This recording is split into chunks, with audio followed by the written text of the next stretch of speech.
Sydney, please introduce yourself and tell us, how is the climate emergency affecting the Douglas County Coroner's Office?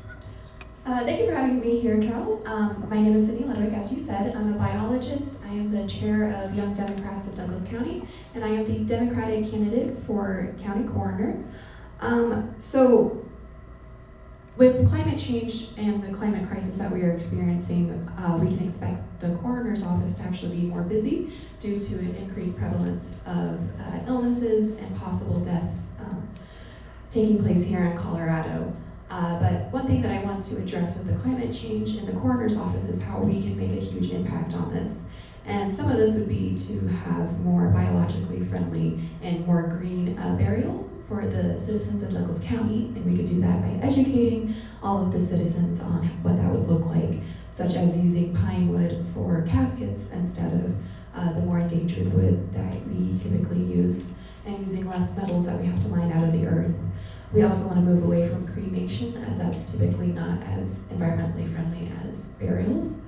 We also want to make sure that we reduce our paper waste and make sure that any paper that we do have to use in the coroner's office is sustainably harvested from paper from businesses such as the Forest Stewardship Council, where they make sure that paper is not coming from endangered woods.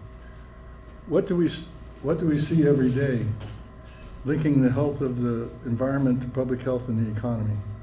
Yeah, so our public health is actually kind of suffering from climate change. We can expect to have more severe weather events, such as the hailstorm that we saw in Colorado Springs, where it hospitalized many people and it also created a lot of property damage, which can take a huge hit on our economy, where we're not spending money on things that we would like to spend it on, but instead we're spending it on vital services such as healthcare and repairs.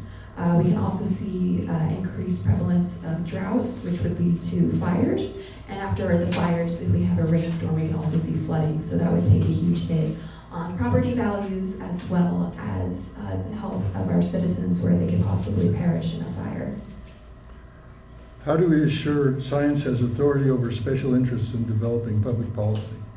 We want to make sure that we can increase the scientific literacy of our citizens, and to do this we can make sure that they understand how scientists phrase different things, such as it's most likely that humans are causing climate change, whereas a normal citizen might see that as, oh, there's a chance humans aren't doing it, but in reality scientists are pretty much saying there's a 100% chance that humans are attributing to climate change. We also want to make sure that we limit dark money and special interest groups in our elections. That way our elections aren't bought by big oil and gas companies. Thank you, Sydney Ludwick. Thank you so much for having me.